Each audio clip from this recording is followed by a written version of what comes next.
はい、今日はですね、トヨタ自動車業界オワコンなのかということについてお伝えしていきます。最近ね、ちょっと前ぐらいにトヨタの社長さんが、会見で、これからはね、トヨタも終身雇用難しくなるというようなことを発言して、一時期ね、ニュースになったりしたと思います。で、本当にね、自動車業界やトヨタの将来は暗いのかオワコンなのかということについて説明したいと思います。自動車業界がオワコンだよなんて言っても、絶対そんなことないよとか、これから伸びていくよとかっていうふうに言う人もいるので、このあたりね、そのオワコンだと言われてる理由とかをちゃんと説明したいと思います。で、僕個人的にはトヨタ大好きなんですよ。僕が乗ってる車もね、トヨタだし、自分が乗ってる車のね、模型まで持ってたりするし、トヨタ大好きなんですよ。で、伸びてほしいっていうふうに思ってるんだけど、現実には厳しい側面もあるっていうことをお伝えします。はい。で、事の発端となったのは、いわゆる自動運転レベル5という話ですね。で、最近ね、自動ブレーキとか、そういう、あと、なんていうのかな、そういうシステムが車についてたりすると思うんだけど、それは何かっていうと、レベル1、レベル2、レベル3、レベル4、レベル5ってあるうちのレベル1です。で、レベル1、ここね、レベル1の中に、例えば LKA って書いてあるのは、レーキーピングアシストって言って、例えば白線をはみ出しそうになったらハンドルをギューって勝手に補正してくれるとか、そういうやつのことを、レベル1と言ってます。勝手にブレーキ踏んでくれたり、白線をはみ出さないように勝手にハンドルを操作してくれたりと、そういうのがレベル1です。で、最終的にレベル5までいくと、イメージとしてはタクシーです。タクシー運転手がコンピューターの中に入ってる、そんなイメージでいてください。車の中のコンピューターにタクシー運転手がいると、そんな感じで考えるといいと思います。車に目的地を例えばカーナビに入力するだけで勝手に目的地までアクセルもハンドルも何もなくて勝手に連れて行ってくれる。もうなんだったら運転席がなくて後部座席に座ればいい、運転手付きの車、そんなイメージで大体合ってると思います。それが完全自動運転のレベル5ですね。将来はこうなろうというふうにしてるわけですね、車業界自体が。で、なんでこんなことになったのかっていうと、そもそも10年前に Google が作っちゃったんですよ。で、Google が作っちゃって、もうこれ実現できてるんですね、世の中的には。というか、アメリカではもうガンガン走ってると。もう何十万キロと走ってると。で、それができたのはなぜかっていうと、ベロダイン社のライダーというものが、その車の上に乗ってるんですね。このライダーって何っていうのは後で説明します。でも今回の動画ではね、これね、自動車の目となるベロダイン社のライダーなんですけど、見た目はね、これぐらいのもんですよ。これぐらいのもので、何をやってるかっていうと、技術的なね、あんまり細かい話はしないけど、レーザーをね、ビュッと出して、そのレーザーが反射して帰ってくるまでの時間を測定することで距離を測ると。要するにレーザーで距離を測る。それがライダーという装置です。で、実はね、僕が前働いてた会社でも、こういうものをね、取り寄せたりして、Google に追いつけ追い越せっていう格好で、いろいろね、開発をやったりとかしてたんだけど、人工知能とかもね、そういうものも含めてやってたんだけど、僕はその半導体の担当だったんですね。で、こういうものが、Google は使っていると。非常にね、高性能なもので、使いやすいというものです。はい。で、このベロダインのライダーがあると何ができるかっていうと、こんな感じですね。3D のポリゴンみたいなものを作れるわけです。自分を中心として、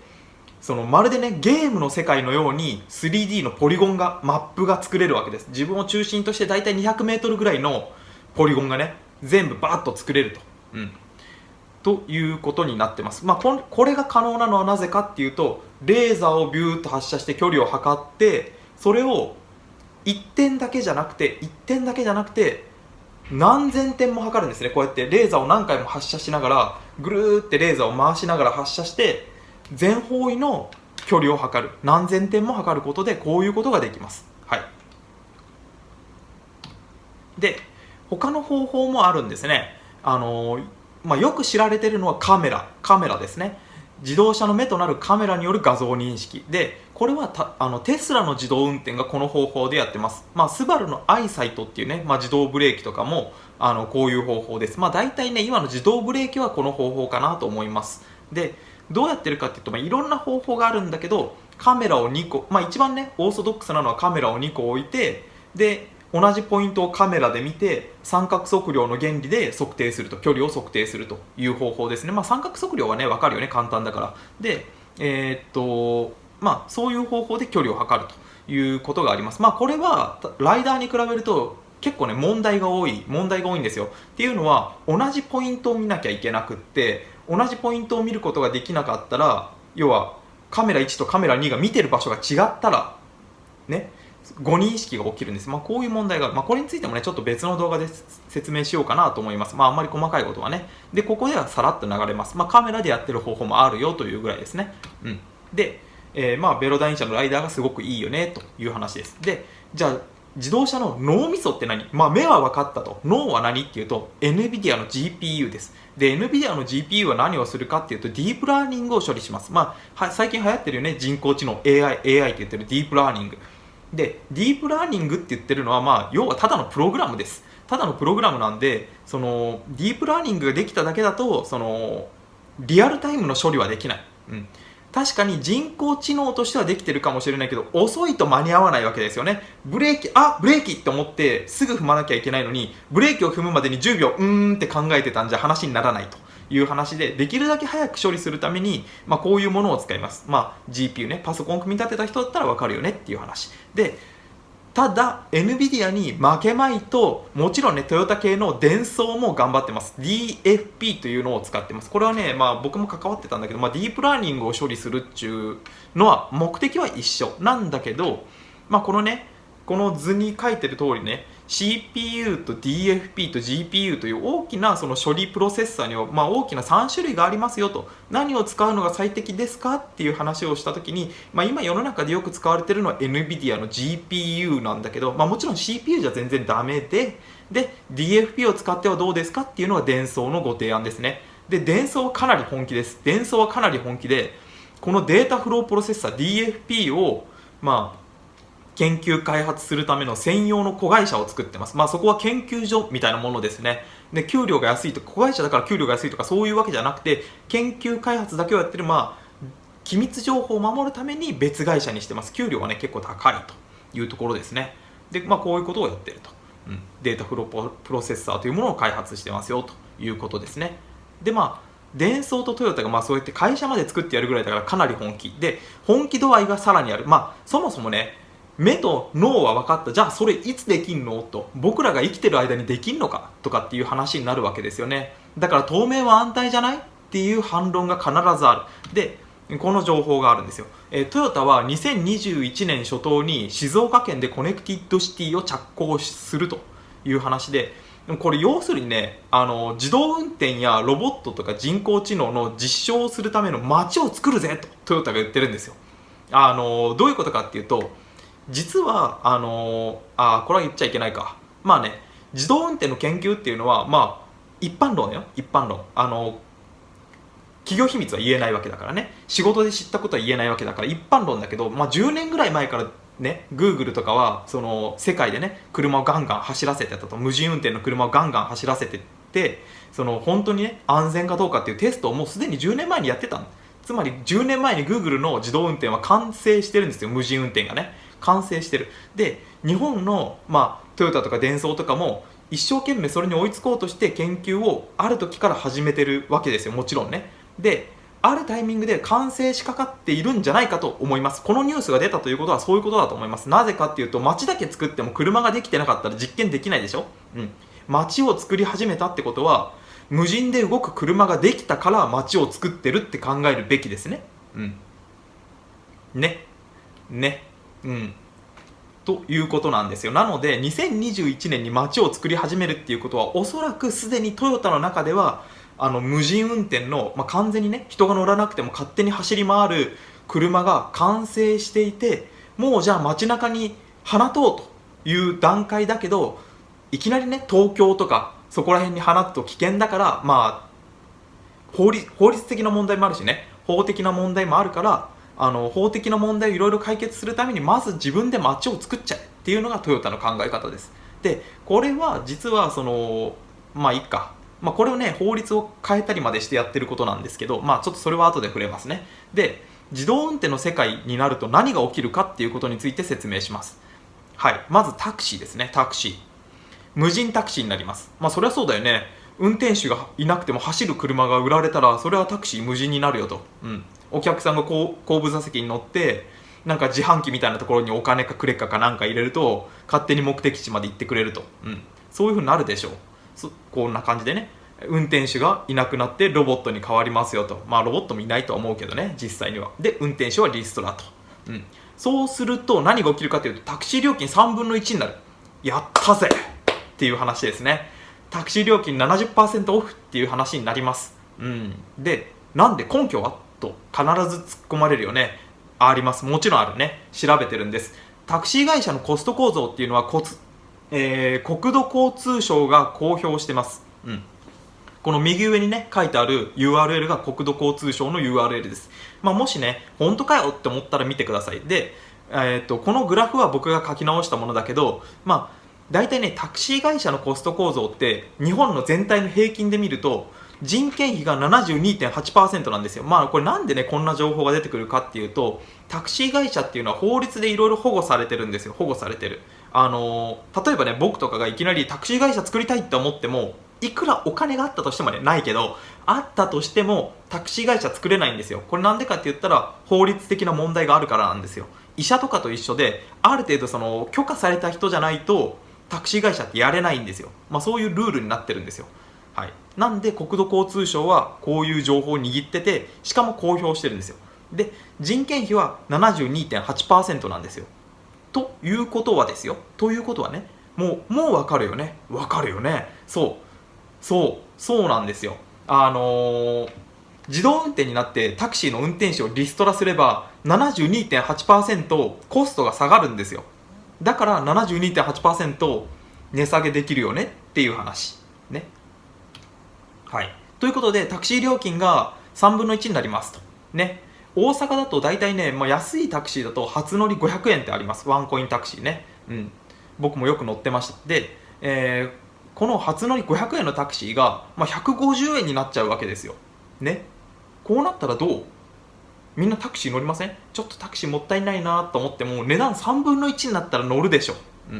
ね、乗りますよね。僕だったら乗るね。乗る。歩くの嫌いだし体力ないしということです。でタクシー料金が3分の1になると何が起きるかというと、みんな自家用車に乗るのをやめてタクシーでいいやっていう人が増えるはずですよね。で非常に極論なんだけど、ちょっとね、そうか、極論を話す前に前提を話そう。自家用車って日本に6000万台あります。でタクシーは20万台しかありません。今これが日本の状態ですね。世界について触れるべきなんだけど、まずは日本について説明します。で6000万台あったタクシー、自家用車が全部タクシーに変わると、みんながもう自家用車捨ててタクシーにしようってなるとどうなるかっていうと、タクシーは1200万台増えるはずです。もともとね自家用車6000万台あったのにタクシー1200万台でいいんですよ。これなんでか、根拠はあるのかっていう話なんですけど、非常に簡単で、自動車の寿命っていうのがあります。で自家用車っていうのはだいたい10万キロです。10万キロ走ったらみんな捨てちゃうんです。なんだけどタクシーっていうのは50万キロです。ということは車の寿命がそもそも5倍に伸びるんですよ。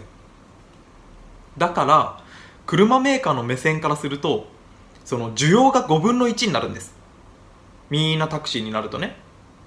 だってみんながさ、車に乗る距離が同じだったとして、例えば通勤もねタクシーにすると、自家用車じゃなくて通勤も全部タクシーにするんだと言った時に、乗る距離は同じなんだったらね、寿命が伸びた分やっぱり車の需要っていうのは減るんだよ。車そのものの寿命っていうのは減るはず、絶対にね。という理屈なんですよ。5分の1になるよと。だから自家用車6000万台あったとしても、今後はタクシー1200万台で十分足りるよという話なんです。なので車の需要が 80% 減るんです。80% になるんじゃなくて 80% 減るんです。つまり 20% になるんです。はい。となるとさすがのトヨタも 80% リストラしなきゃいけませんと、いう話です。だってトヨタの純利って大体ね 8% ぐらいだから、利益削ってどうこうとかそういう話じゃないんですよ。もう8割もね需要が減っちゃうと。でちょっと他の話をしようか。いくら無人運転の車が出てきても俺は自分で運転したいんだよっていう人もいると思います。僕もそうです。自分で運転したいですね。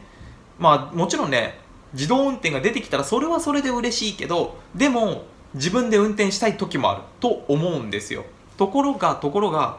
おそらく今後運転席なしの車が増えると思います。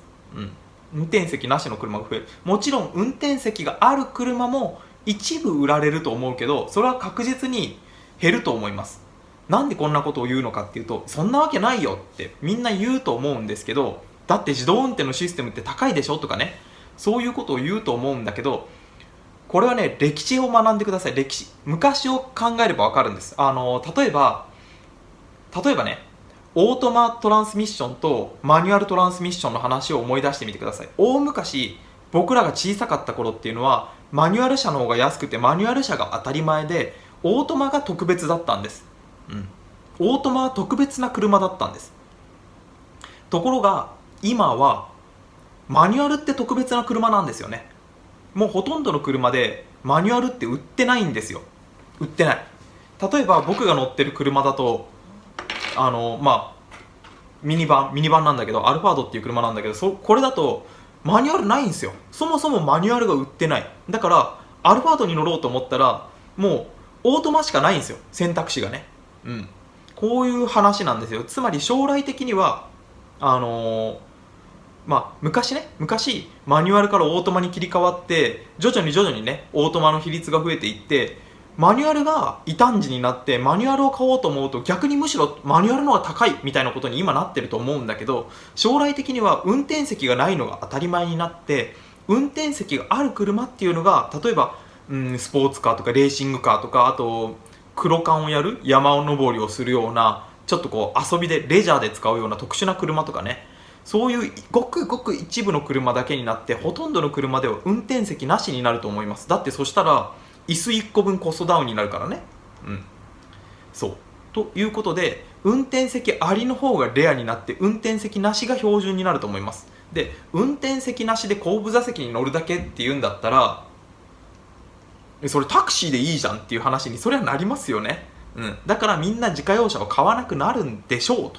自家用車を買えるのはお金持ちだけだと、いう話になると思いますね。どこに頭突っ込んでるで、はい、ということでトヨタの自動車業界の未来っていうのはこうなるとね。おじさんたちはみんな車を持ってなくて、タクシーが無人でね、ロボットタクシーが走り回って使いたい時に使うと、スマホでね GPS で呼べば来ると、そういう時代になるんでしょうと。で配車にしたって、例えばアマゾンみたいな会社がちゃんとやれば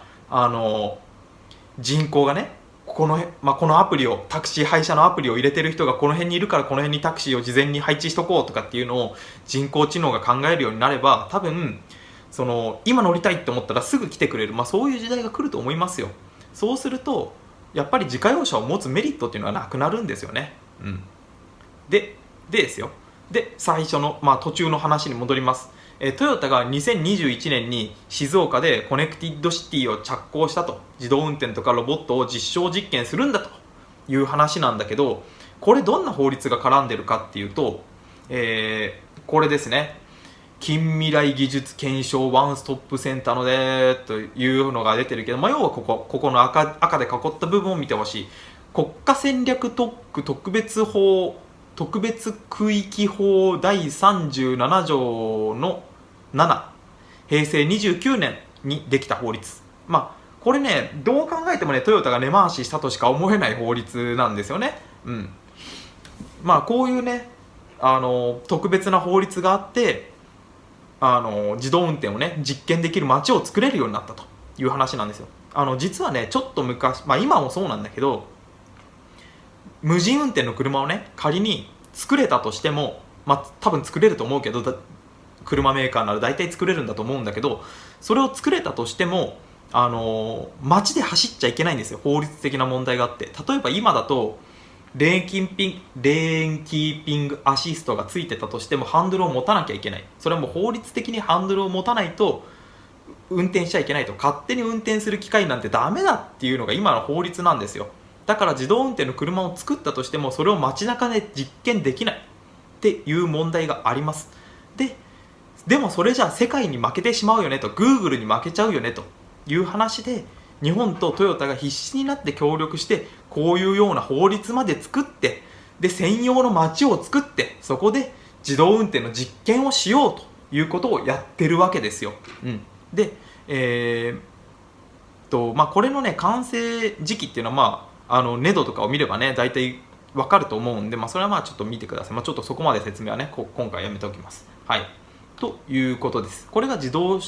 車業界の未来なんですよね。本当はトヨタだって自動運転になってほしいとは思ってないはず、思ってないんだけど、でもよそがやるんならやらないとしょうがない、負けちゃうからねっていう話でですよ。しかしトヨタといってもバカじゃない、頭はいい、とっても頭はいいね、すごく頭いい、あれだけの企業です。対策を何も考えてないわけがないっていう話なんですよね。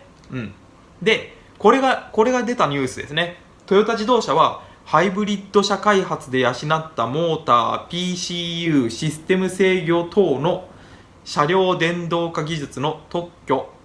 実施権を無償で提供というニュースが出てます。これね2019年の4月3日に出てます。でこれでねみんなと思った人もいると思います。みたいな、って思う人多分いると思います。って思う人は多分この業界の人じゃない。でどういうことかっていうとこれね特許の実施権を無償で提供なんだけど、これは作戦なんですよ。トヨタの作戦なんですよ。で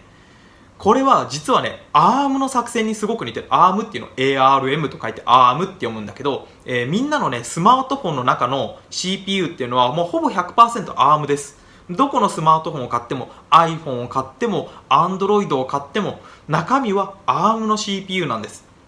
ね。こう言うとみんなって思うかもしれないですよね。iPhone の CPU って Apple が開発してるよね、もしくはサムスンが開発してるよねなんてことを言う人がいると思いますね。確かにその通りなんだけどその通りじゃない、実は本当は ARM なんですっていう話なんですね。そのあたりも、次回の動画でね説明しようと思います。このあたりが次回予告ですね。自動車業界の未来っていうのはみんながね車に乗らなくなってタクシーだけになって車の需要が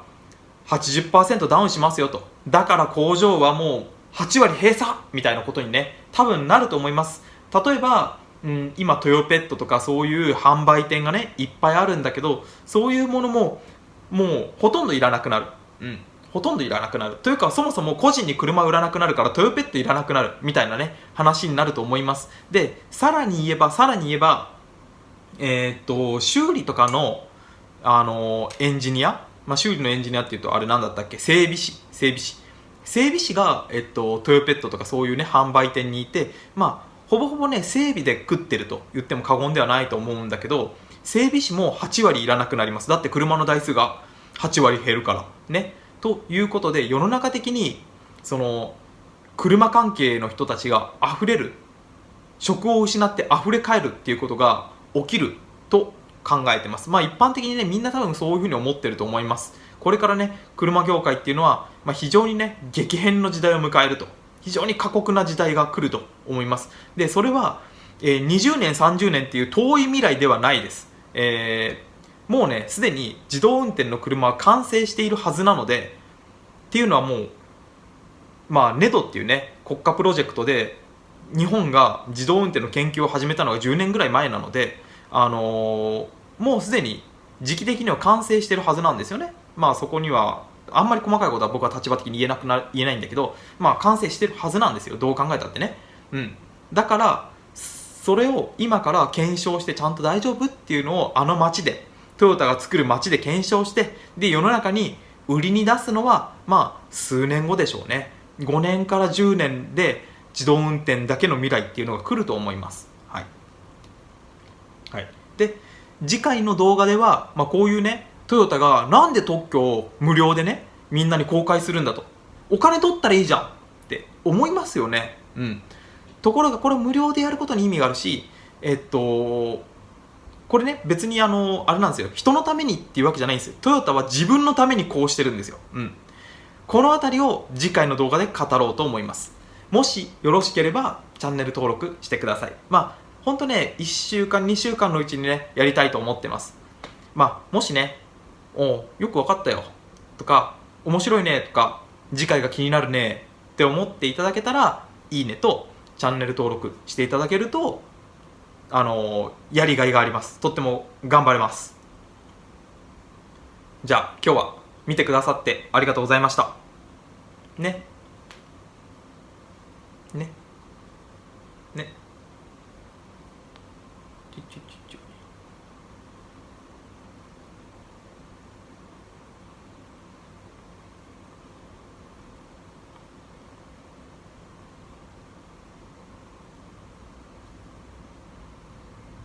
ねー。